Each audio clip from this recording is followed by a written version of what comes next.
بسم اللہ الرحمن الرحیم الحمد للہ الذی لا یضل بدعته القائلون ولا یحصی نعماءه العادون ولا یؤدی حقه المجتهدون الذی لا يدركه بعض الغمم ولا يناله غوص الفتن فترى الخلائق بقدرته ونشر الرياح برحمته ثم الصلاة والسلام والتحية والإكرام على أصل ما في الوجود سر اللہ موجود نفقت دائرة الوجود صاحب لواء الحمد والمقام المحمود سید المرسلین رحمة للعالمین ابی القاسم محمد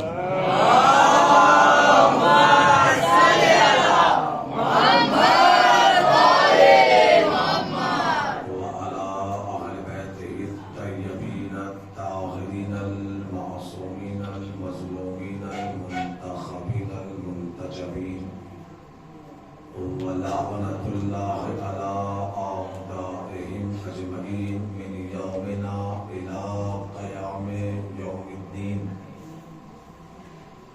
أما بعد فقد قال الله سبحانه وتعالى في محكم كتابه الكريم وفرقان الحميد بسم الله الرحمن الرحيم هو الذي بعث في الأميين رسولا منهم يتلو عليهم آياته ويزكيهم ويعلمهم الكتاب والحكمة وإن كانوا من قبل لفي ضلال مبين بل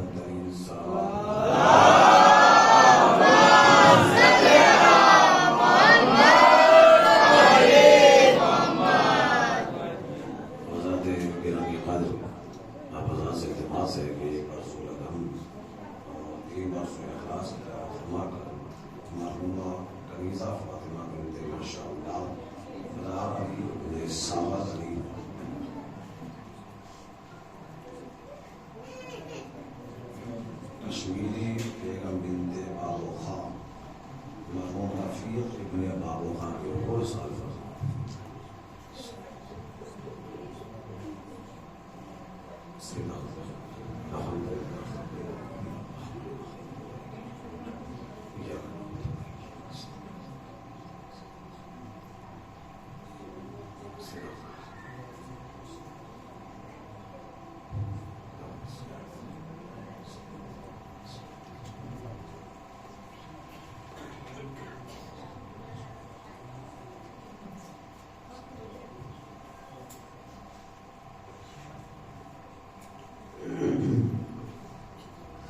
بلندرین زبان پڑھیں محمد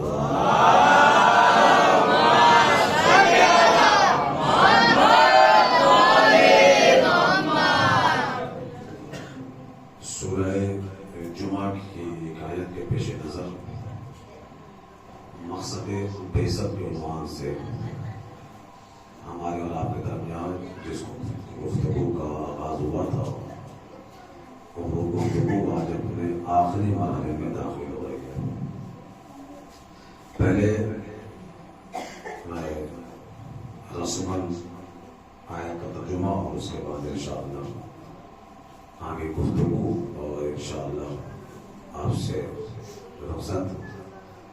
ہمارا قدرت ہے هو الذی بعث فی الأمین رسولا منہم. اللہ وہ ہے کہ جس نے امیین میں ان پڑھوں کے درمیان ایک رسول مبعوث کیا ہے. یعنی جب ذات پروردگار کو اپنا تعارف کرانا ہوا تو معبود حقیقی نے مرکز تعارف میرے نبی کو بنایا اور آواز دی هو الذی، یہ اس میں موصولہ ہے اور اس میں موصولہ وہ ہوتا ہے جو بذات خود اپنا کوئی معنی نہیں دیتا بلکہ اس کے بعد جو بات ہوتی ہے اس بات سے اس بات کا معنی نکلتا ہے۔ یعنی جب اللہ نے اپنا تعارف کرایا، اپنے آپ کو پہچانوایا تو تعارف اپنا کرایا، ذکر محمد کا کیا، یعنی اللہ نے دنیا کو بتا دیا کہ جب بھی مجھے پہچاننا ہو تو وسیلہ میرے نبی کو بنانا۔ جتنی زیادہ تمہارے دل میں میرے نبی کی معرفت ہوگی، جتنا زیادہ تم میرے نبی کو پہچانو گے اتنا زیادہ تم مجھے پہچان سکو گے۔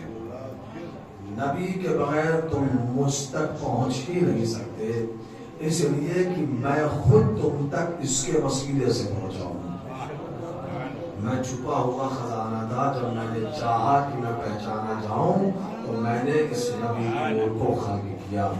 اور حدیث قدسی ہے میرے نبی کے لیے، اللہ ارشاد فرماتا ہے کہ اے میرے نبی، اے میرے طہا، اے میرے یاسین، خلقت الاشیاء لاجلک، اے میرے نبی میں نے کائنات کی ہر شے کو تیرے لیے خلق کیا ہے۔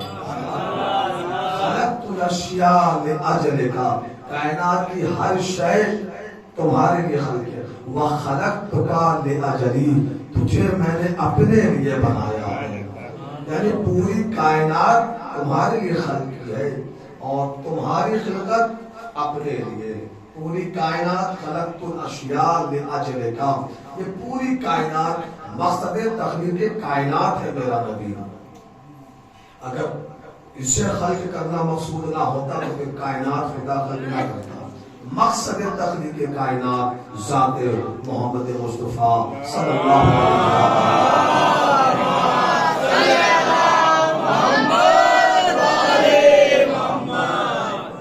اے میرے نبی، یہ پوری کائنات میں نے آپ کے لیے خلق کی ہے۔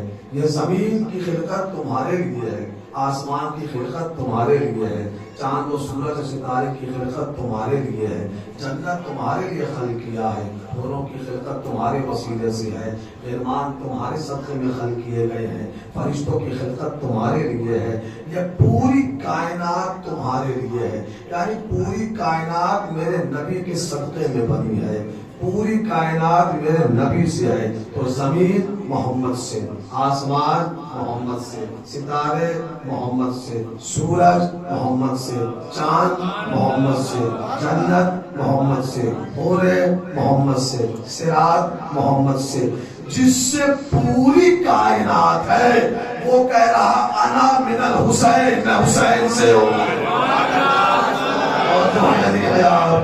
جس سے پوری کائنات ہے وہ کہہ رہا انا من الحسین، کائنات مجھ سے ہے میں حسین سے ہوں۔ حسین منی وانا من الحسین، حسین مجھ سے ہے میں حسین سے ہوں۔ تو مرکز تعارف توحید نے کسے بنایا؟ ذات پیغمبر۔ اور میں نے پہلے ہی دن آپ سماعت کے حوالے کیا تھا کہ ہمارے مذہب کا محور مرکز ذات پیغمبر ہے۔ ہمارا محور مرکز ذات پیغمبر ہے۔ ہم نے علی کو مانا تو محمد مصطفیٰ کی وجہ سے، ہم نے فاطمہ کو مانا تو محمد مصطفیٰ کی وجہ سے، ہم نے حسن کو مانا تو محمد مصطفیٰ کی وجہ سے، ہم نے حسین کو مانا تو محمد مصطفیٰ کی وجہ سے۔ اپنی مرضی سے علی کو مولا ہم نے نہیں بنایا ہے، چونکہ میرے نبی نے اعلان کیا تھا کہ تمہارا مولا علی ہے، تو پھر بات ختم ہو جاتی ہے۔ قرآن کے وما آتاکم الرسول فخذوہ، جو محمد تمہیں دے دے اسے لے لو، جس سے میرا نبی روک دے اس سے رک جاؤ۔ شریعت وہی ہوگی جو میرا نبی بتائے گا۔ شریعت کسی اور کے گھر کی جاگیر نہیں ہے، شریعت شاعروں کی شاعری نہیں ہے کہ جو خیال میں آ جائے وہی مصرع بن جائے۔ شریعت وہ ہوگی جو میرا نبی بتائے گا۔ اسلام وہ ہوگا جو میرا نبی دے گا. جو محمد تمہیں دے دے اسے دے دو. وَمَا نَهَاكُمْ عَنْهُ فَانْتَهُوا, اور جس سے روک دے اس سے رک جاؤ. وَاتَّقُوا اللَّهَ, کیا لطافت ہے قرآن کی. پہلے قرآن کہا جو محمد دے اسے دے دو, اور جس سے روک دے اس سے رک جاؤ. اور آگے کہہ رہا وَاتَّقُوا اللَّهَ, یہی تو تقویٰ ہے. یعنی متقی بننے کی اس سے آسان ڈیفینیشن اور کوئی دوسری نہیں ہو سکتی. متقی وہ ہے جو محمد کے دیے ہوئے کو لے لے, جو محمد دے دے اسے لے لو, یہی تو تقویٰ. اور اس کے آگے ایک سزا بھی سنا رہا ہے. پہلے کہہ رہا ہے جو محمد دے اسے لے لو, جس سے روک دے اس سے رک جاؤ. اور پھر آگے دو جملے اور ہیں, واتقوا اللہ, اللہ سے ڈرو, تقوی اختیار کرو. اور آگے بڑا عجیب جملہ قرآن کا رہا, ان اللہ شدید العقاب, اور خبردار ہوشیار رہنا, اللہ شدید بدلہ لینے والا ہے. یعنی جو محمد دے اسے لو, یہ تقویٰ ہے. جس سے میرا نبی روک دے اس سے بھاگ رہو, ورنہ میں شدید بدلے لوں گا. یہ قرآن کی لطافت ہے. تو جو محمد دے دے اسے لے لو, اور جس سے روک دے اس سے رک جاؤ. اس سے آسان کوئی شریعت نہیں ہو سکتی. ہمارا مرکز تو ذات پیغمبر ہے, ہمارا محور نبوت ہے. ہم وہی مانیں گے جو نبی ہمارا دے گا اپنی مرضی سے. اس لیے کہ اسلام رشتہ داروں کی ضمانت نہیں لیتا. اسلام رشتہ داری کا قائل نہیں ہے, اسلام کردار کی ضمانت لیتا ہے. رشتے میں سگا بیٹا ہو, کردار نہیں ہوگا ڈوب جائے گا. اور اگر کردار اچھا ہو, رہنے والا میلوں دور کا ہو, رہنے والا فارس کا ہو, نام سلمان ہو, لیکن کردار بلند ہو, تو ذات پیغمبر یہ جملہ کہ سلمان منا اہل بیت, سلمان ہم اہل بیت سے ہے. اسلام کردار کا مذہب ہے. رشتہ داری نبھانے والے کا نام اسلام نہیں ہے کہ رشتے کی بنیاد پر کسی کو اپنا بنا لو, نہ, کردار کی بنیاد پر. ہم نے جسے بھی مانا ہے وہ کردار کی بنیاد پر مانا ہے. تو مرکز تعارف اللہ نے کسے بنایا, ذات محمد مصطفیٰ کو. اب اس کے بعد اعلان کر رہا ہے خدا, بس جڑ جائیے گا یہیں سے جہاں سے میں نے کل گفتگو چھوڑی تھی. 4 ذمہ داری آگے وضاحت ہو رہی ہے قرآن سے کہ جو رسول ہم نے مبعوث کیا ہے, جو رسول بھیجا ہے, تو کیوں بھیجا ہے, اس کا مقصد کیا ہے, اس کے بھیجنے کے پیچھے وجہ کیا ہے. تو پہلا مقصد اس نے بیان کیا کہ یتلو علیہم آیاتہ. اس نبی کا پہلا مقصد یہ ہے, اس نبی کا پہلا کام یہ ہے, اس نبی کی پہلی ذمہ داری یہ ہے کہ وہ تمہارے سامنے میری آیاتوں کی تلاوت کر رہا ہے. یتلو علیہم آیاتہ, وہ تمہارے سامنے میری آیاتوں کی تلاوت کرتا ہے. وَيُزَكِّيهِمْ, اور جب تم قرآن سن چکے ہو تو اب وہ تمہارا تزکیہ نفس کرتا ہے اعمال کے ذریعے. اور پوری شریعت جو آئی ہے وہ اسی ایک لفظ کے لیے, یزکیہم, تمہارے تزکیہ نفس کے ذریعے. یعنی اب یہ تمہارا تزکیہ نفس ہوگا. یعنی اگر دیکھیں آپ تو اللہ نے نبوت کے اسکول میں 4 کلاس رکھے ہیں. پہلا کلاس ہے یتلو کا, سننے کا. قرآن پڑھ کے میرا نبی سنائے گا, تمہارا کام ہے سننا. تو پہلا کلاس یتلو کا. یتلو میں سب کو بلایا, ابو جہل آؤ, ابو لہب آؤ, جو بھی ہے وہ آپ, اس لیے کہ یہ پہلی کلاس ہے اسلام کی. توجہ کیجئے گا, اسلام کی یہ پہلی کلاس ہے. قرآن سب کو سنائے گا میرا نبی. اب پہلی کلاس کے بعد امتحان ہوگا, اور جو پہلی کلاس میں پاس ہو جائے گا اب وہ دوسری کلاس میں آئے گا یزکیہم. اب جو پہلی کلاس میں پاس ہو گئے دوسری کلاس میں آیا, اب اس کا تزکیہ نفس ہوگا اعمال کے ذریعے, نماز کے ذریعے, روزے کے ذریعے, حج کے ذریعے, زکات کے ذریعے. یہ جتنے اعمال ہیں کسی نے ہمارے تزکیہ نفس کے لیے. ان الصلاۃ تنہی عن الفحشاء والمنکر, نماز کا کانسیپٹ کیا ہے کہ نماز میں برائی اور فحاشی سے روکتی ہے. تو اب اعمال کے ذریعے تمہارا تزکیہ نفس ہوگا, تمہیں پاک و پاکیزہ بنایا جائے گا. تو پہلی کلاس میں ہر ایک پاس نہیں ہوا, پہلی کلاس میں رسول نے بلایا تو سب کو، لیکن ضروری تو نہیں ہے کہ جو کلاس میں آئے وہ ہر ایک پاس ہو جائے. تو پہلی کلاس سے کچھ لوگ چھٹ گئے، نکل گئے. اب جو اس میں سے پاس ہو گئے وہ آئے دوسری کلاس میں. دوسری کلاس ہے تزکیہ نفس کی. کس کی کلاس ہے؟ تزکیہ نفس کی. اب اس میں بھی امتحان ہوگا تمہارا کہ تمہارا نفس کتنا پاک و پاکیزہ ہوا ہے. اب ضروری تو نہیں ہے کہ اگر جو پہلی کلاس میں پاس نہ ہوئے تو پھر دوسری کلاس میں بھی ہر ایک پاس نہیں ہو سکے گا. اب اس کے بعد تیسری کلاس ہے تعلیم کتاب کی. یعنی علم کتنا اہم ہے آپ قرآن کی اس آیت سے اندازہ لگائیں کہ قرآن نے یہ نہیں کہا کہ سنائے گا پھر تمہیں علم دے دے گا. نہ، سنانے کے بعد تمہارا تزکیہ نفس کرے گا، تمہارے سر کو پاک و پاکیزہ بنائے گا. اس لیے کہ علم ایک نور ہے اور نور کبھی بھی نجس ظرف میں نہیں اتر سکتا.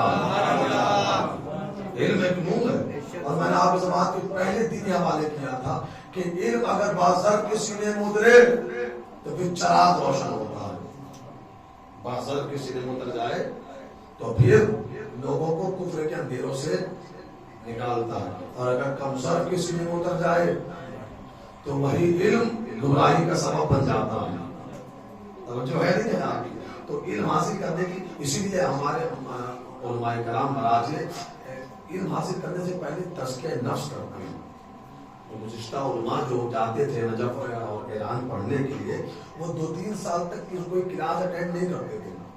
2-3 سالوں تک کسی کلاس میں نہیں جاتے تھے، کہیں تعلیم حاصل نہیں کرتے تھے، بلکہ وہ 2-3 سال تک اپنا تزکیہ نفس کرتے تھے، اپنے نفس کو پاک و پاکیزہ بناتے تھے. اس لیے کہ علم ایک نور ہے اور نور کے لیے ظرف کا پاک ہونا ضروری ہے.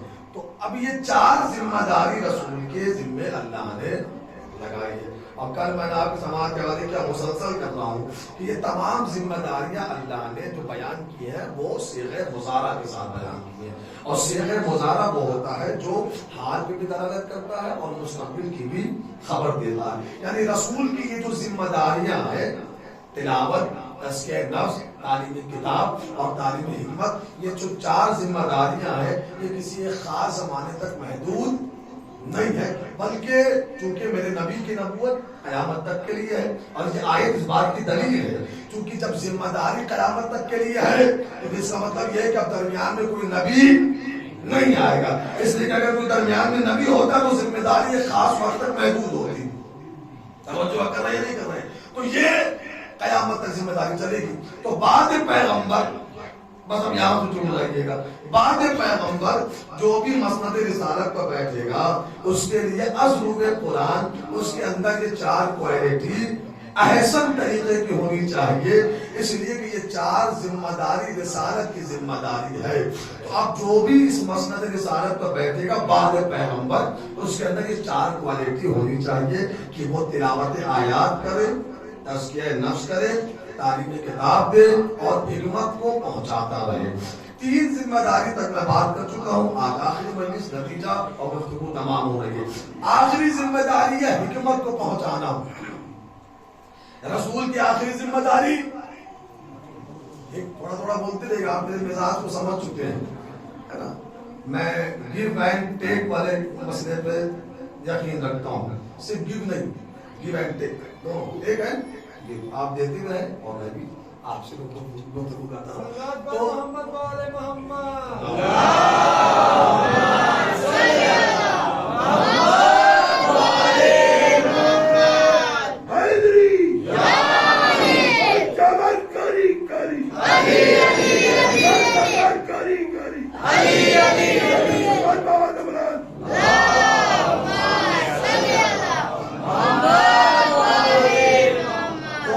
رسول کی آخری ذمہ داری کیا ہے؟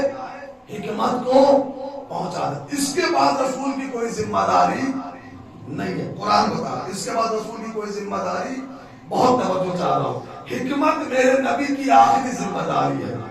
حکمت کو پہنچانا میرے نبی کی آخری ذمہ داری ہے. اور آخری ذمہ داری اہم ذمہ داری ہوتی ہے.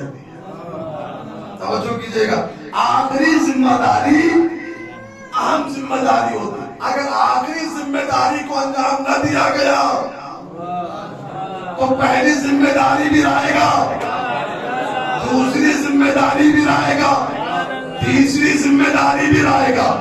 آخری ذمہ داری اہم ذمہ داری ہوتی ہے، آخری ذمہ داری مضبوط ذمہ داری ہوتی ہے۔ اگر آخری ذمہ داری نہ پہنچائی تو پھر کوئی کام عمل انجام نہیں دیا۔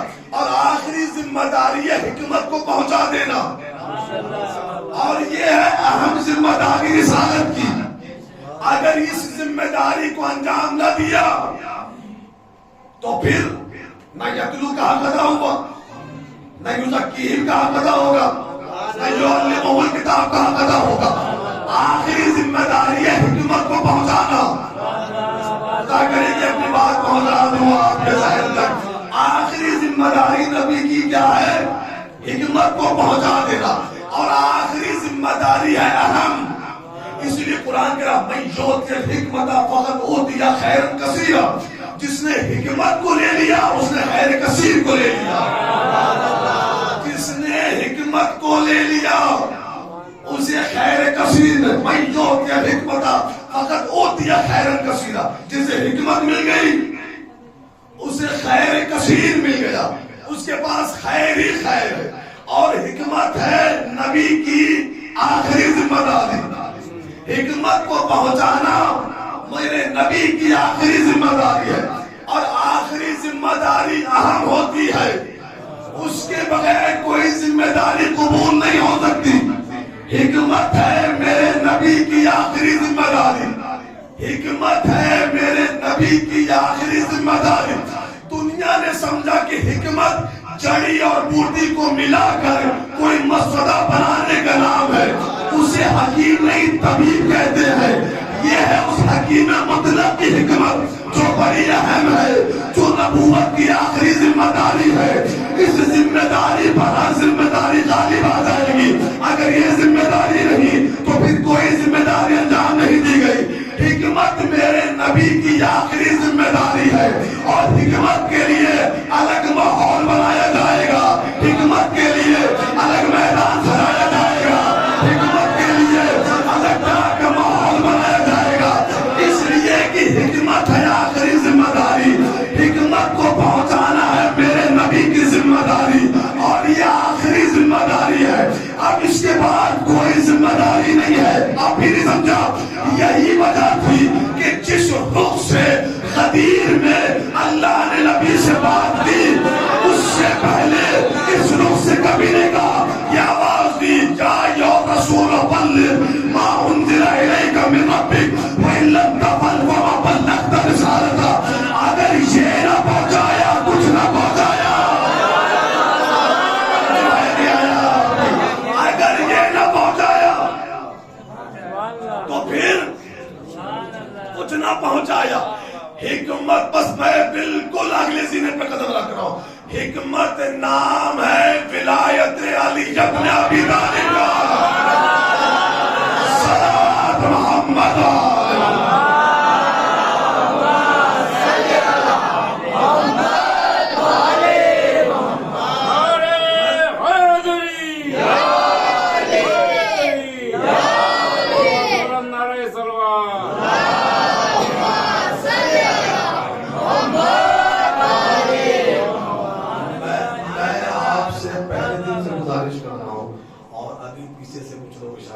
تھوڑا تھوڑا کر آگے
نام ہے ولایت کا، اور یہ میرے نبی کی آخری ذمہ داری ہے، اور اسی لیے جب تک حکمت کو نہ پہنچایا اس وقت تک مہر نہیں لگی۔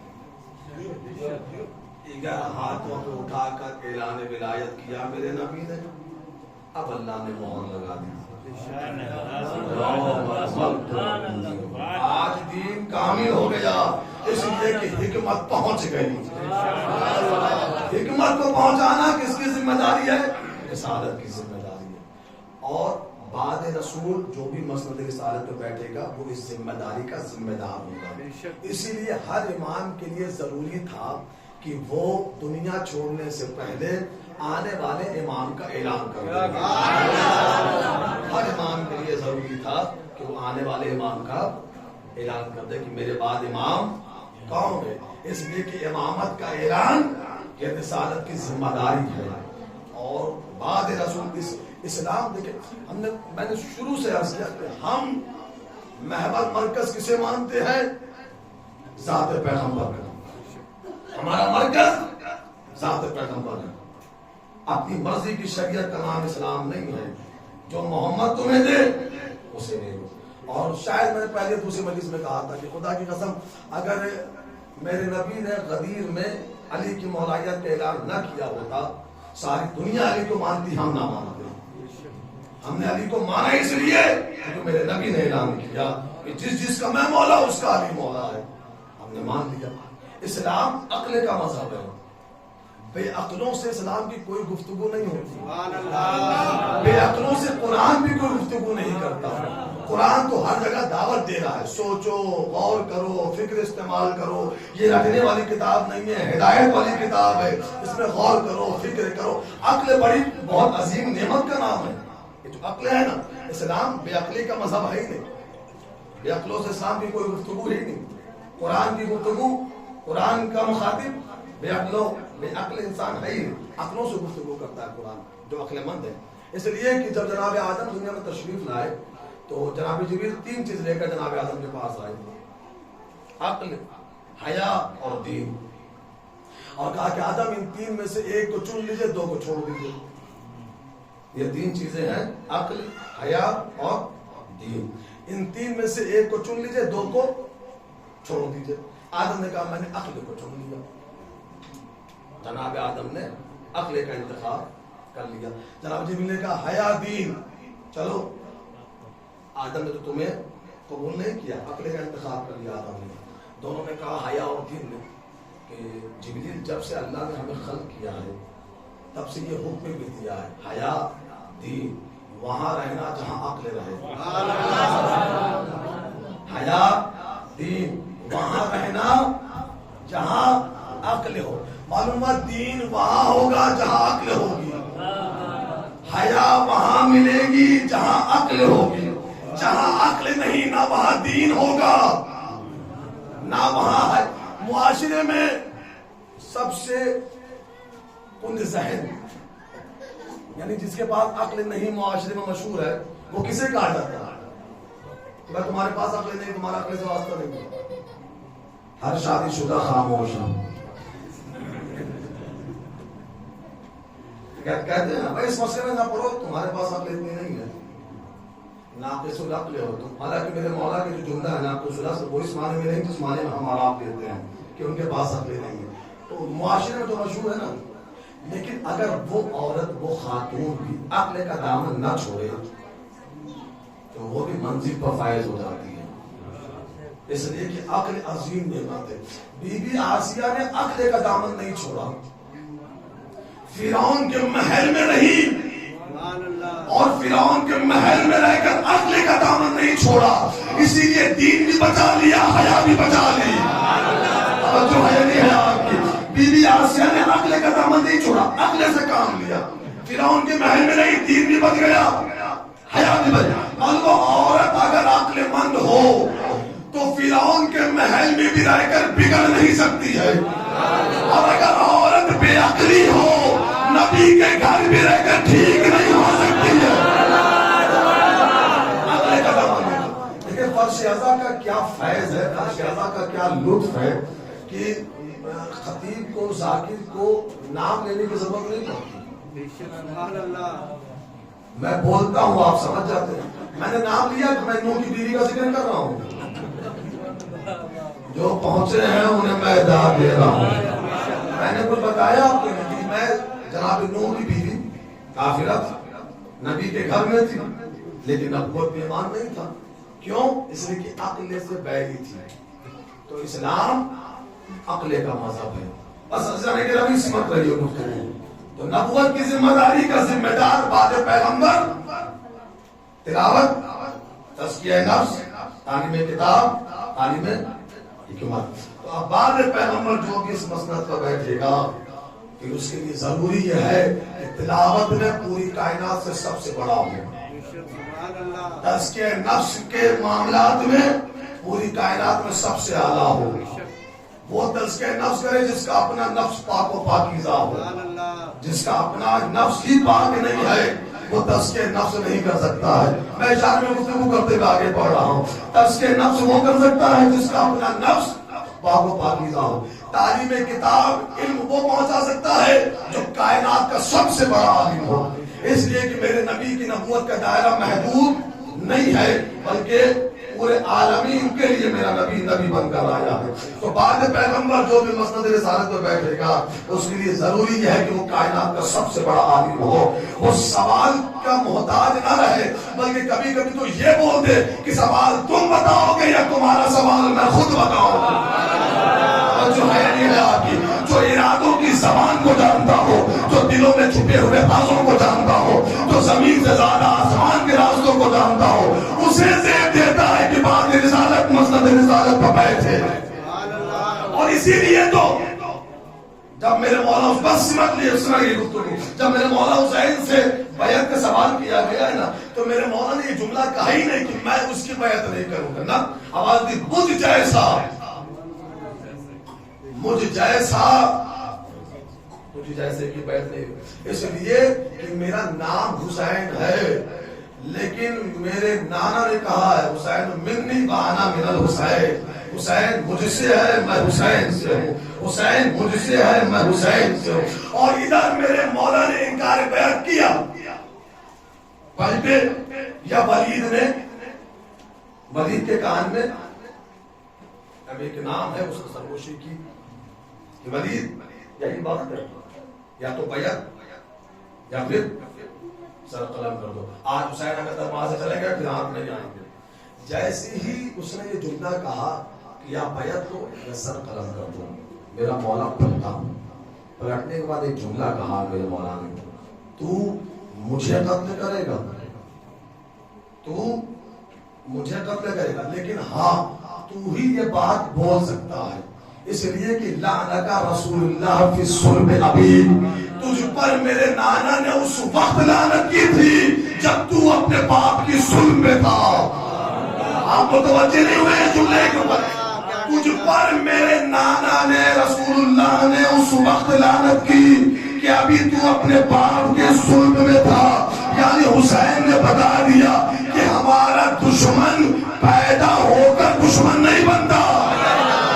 اور جو ہے آپ کی, تجھ پر میرے نانا نے اس وقت لعنت کی کہ تو ابھی اپنے باپ کے صلب میں تھا, یعنی تو پیدا ہو کر ہمارا دشمن نہیں بنا ہے, دشمن بن کر پیدا ہوا ہے.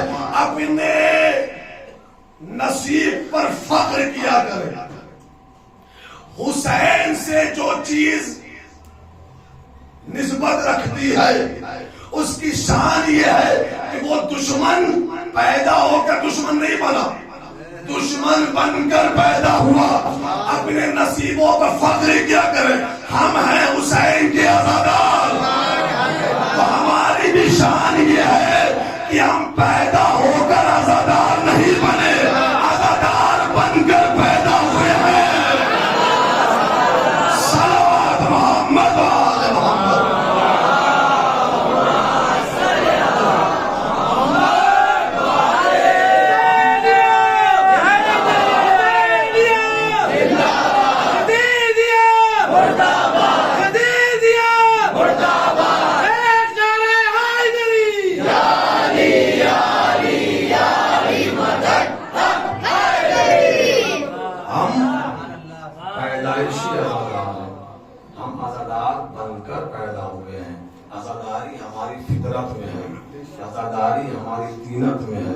عزاداری ہماری حقیقت ہے اور فطرت ہوتی ہے.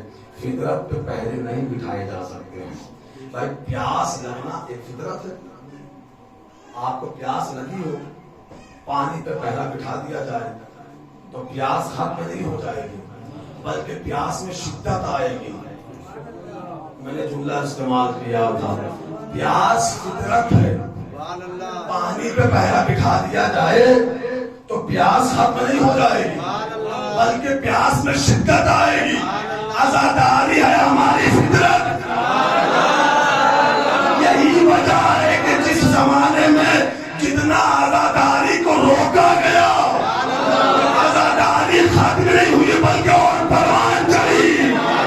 زیادہ دور نہ جائیے, ابھی سال 2 سال پہلے کرونا آیا تھا. جس وقت لوگ گھروں میں جانے سے ڈر رہے تھے, ایک دوسرے سے ملنے سے ڈر رہے تھے, ایک دوسرے سے بات کرنے سے ڈر رہے تھے, اور ادھر فلک پہ محرم کا چاند نمودار ہوا, عزاخانے کھل گئے, چہرے کے ماس ہٹ گئے, ہاتھ بلند ہو گئے اور یا حسین کی صدائیں بلند ہونے لگی. اس لیے کہ عزاداری ہماری فطرت ہے اور فطرت پہ اختیار نہیں ہے. فطرت پر پہرے نہیں بٹھائے جا سکتے. پہرے بٹھائے جائیں گے تو اس میں شدت آتی جائے گی. کیا کہنا ہے خدا کی قسم. بس آخری جملہ اور سمجھ گئی گفتگو. رسالت کی ذمہ داری ہے امام کا اعلان کرنا. حدیث میں رسول اللہ نے اعلان ولایت کیا, تو آنے والے امام کا اعلان کرنا یہ کس کی ذمہ داری ہے؟ یا تو رسول کی یا پھر وقت کے امام کی, کہ وہ آنے والے امام کا اعلان کریں.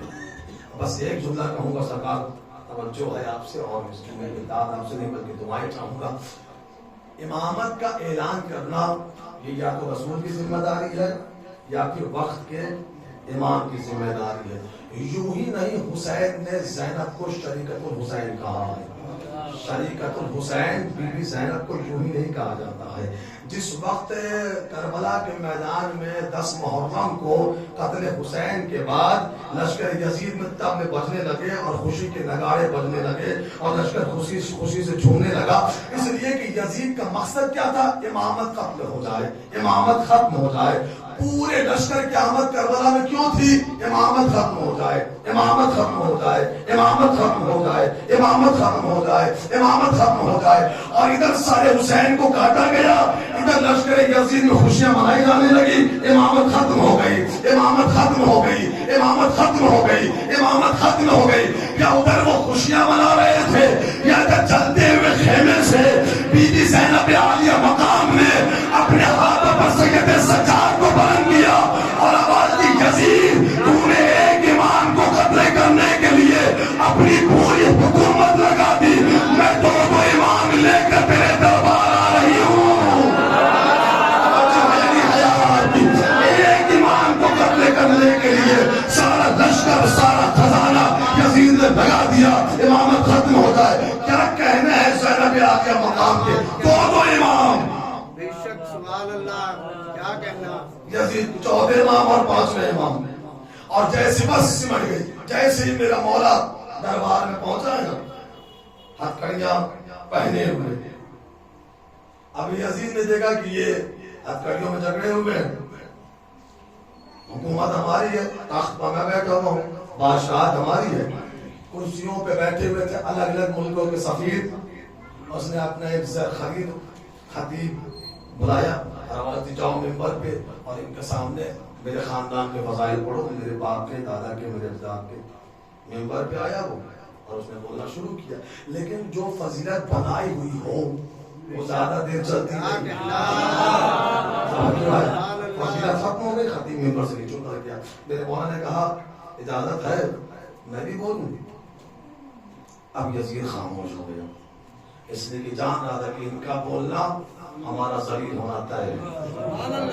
اب جو وہ کرسیوں پر بیٹھے ہوئے تھے, جو یزید کو بادشاہ وقت سمجھ رہے تھے اور حاکم سمجھ رہے تھے, انہوں نے دیکھا یہ بادشاہ, یہ حاکم اور یہ ہتھکڑیوں میں جھگڑا ہوا, کمر میں لنگر ہے, پیر میں بیڑیاں ہیں, ہاتھوں میں ہتھکڑی ہے, اور یہ ان کا جانے دے، ہم بھی تو سنیں گے کیا بولتا ہے. اب میرا مولا جو لکڑیوں کے ڈھیر پر قدم رکھا میرے مولا نے، اور یہی جملہ ہے میرے مولا کا اجازت ہے اس لکڑی کے ڈھیر پر میں بھی قدم رکھوں، میں بھی کچھ بولوں. ادھر میرے مولا نے لکڑیوں کے ڈھیر پر قدم رکھا، ادھر میرے مولا کا قدم مس ہونا تھا، لکڑیوں کا ڈھیر ممبر بنا.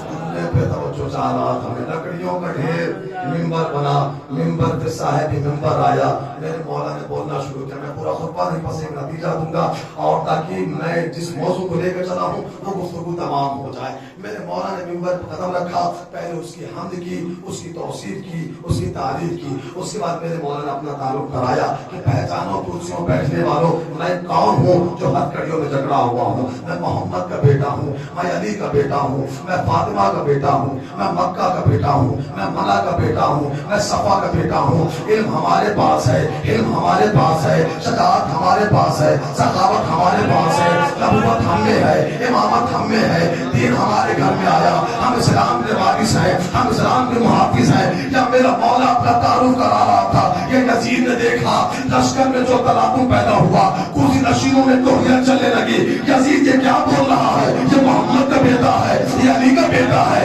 یہ فاطمہ کا بیٹا ہے، یہ خاندان رسالت ہے، یہ محمد کا خاندان ہے. یزید تو نے کس کا سر کاٹ دیا ہے؟ یزید تو نے کس خاندان کو برباد کر دیا ہے؟ اس نے دیکھا حکومت گر جائے گی، تخت برباد ہو جائے گا، بغاوت ہو جائے گی. مؤذن کو قریب بلایا، آواز دی جلدی اذان دو تاکہ یہ خاموش ہو جائے، جلدی اذان دو تاکہ یہ خاموش ہو جائے. بھائی دربار میں مؤذن نے اذان شروع کی، اللہ اکبر. امام نے اس کے جملے سے اپنے جملے کو ملایا، اللہ. بس بس اس طرح متوجہ رہے، گفتگو تمام ہو رہی ہے. ادھر مؤذن نے کہا اللہ اکبر، میرے مولا نے کہا اللہ اکبر. اس نے کہا اشہد ان لا الہ الا اللہ. میرے مولا نے کہا اشہد ان لا الہ الا اللہ. اس نے کہا اشہد ان محمد رسول اللہ. بس جیسے ہی میرے مولا نے یہ جملہ سنا، اشہد ان محمد رسول اللہ، منبر سے نیچے اترے، یزید کو دیکھا، بابا کے کٹے ہوئے سر کو دیکھا اور بابا کے سر کو دیکھ کر کہا بابا فتح مبارک ہو، بابا فتح مبارک ہو. کل تک جو رسالت کا انکار کر رہا تھا کہ کوئی رسول نہیں آیا، کوئی وحی نہیں آئی، کوئی قرآن نہیں آیا، آج وہی اپنے دربار میں رسالت کی گواہی دے رہا ہے. محمد اللہ کے رسول ہے. بے شک ہماری فتح ہو گئی ہے ہماری درسگاہ، کا سیدھا راستہ، گھر کی رہنما، جس کا بادشاہ محمد صلی اللہ.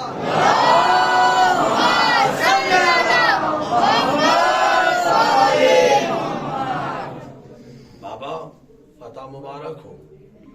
جو انکار کر رہا تھا کوئی رسول نہیں آیا، کوئی وحی نہیں آئی، کوئی قرآن نازل نہیں ہوا، آج اپنے ہی دربار میں گواہی دے رہا ہے محمد اللہ کے رسول ہے. معلوم ہوا کہ سید سجاد اپنی مظلومیت دکھانے شام نہیں گئے تھے، بلکہ باطل کے دربار میں اعلان فتح کرنے گئے تھے. کربلا کے فاتح ہم ہیں. بعض جانے گرامی گفتگو سمٹ گئی، انشاءاللہ زندگی رہی تو پھر کسی موقع پر آپ سے ملاقات ہوگی. یقیناً فضائل آل محمد سننا اور سن کر خوش ہو جانا یہ ہمارے ایمان کی سب سے بڑی نشانی ہے. لیکن مقصد مجلس، مال مجلس وہ آنسو ہیں جو ہماری آنکھوں سے نکلتے ہیں. خدا کی قسم پوری کائنات قیامت تک نام حسین پر ہوتی رہے، میرے مولا کے ایک زخم کا حق ادا نہیں ہو سکتا. جس نے اسلام کی بقا کے لیے، دین کی حفاظت کے لیے، شریعت کے لیے اپنا پورا گھر لٹا دیا. اور یہ شان تھی میرے مولا کی کہ جوان بیٹے کے سینے سے پرچی کا پھل بھی کھینچ لیا اور اس کے بعد سجدہ شکر بھی ادا کرنا.